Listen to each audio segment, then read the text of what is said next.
So how'd you like my story? Ang ganda ng story mo, masigla. Alam nyo, mahirap maging matapat minsan. Lalo na pag alam mo na mapapagalitan ka o mapapalo, di ba?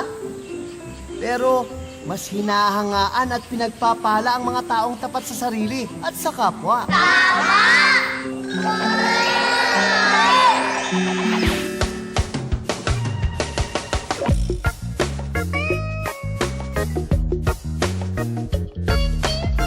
Para sa katapatan, ito'y sadyang likas sa ating mga kabataan.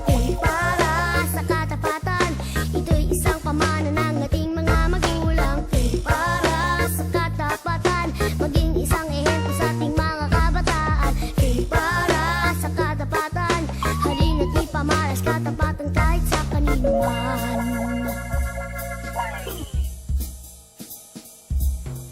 Katapatan ay tanda ng kabutihan. Kami kayo kahit kanino man. Katapatan, mahalaga katapatan sa ating bayan. Isang katangiang huwag kalilimutan. Para sa katapatan, ito'y sadyang likas sa ating mga kabataan. Para sa katapatan, ito'y isang pamana ng ating mga magulang. Para sa katapatan, maging isang ehemplo sa ating mga kabataan. Para sa katapatan, halina't ipamalas katapatan kahit sa kanino man. Karahasan, alitan at kaguluhan, ito ay mangyayari kung wala kang katapatan. Katapatan, kayamanan, kaibigan, halina't pakinggan naman kami na kabataan. Para sa katapatan, maging isang ehemplo sa ating mga kabataan. Para sa katapatan, halina't ipamalas katapatan kahit sa kanino man.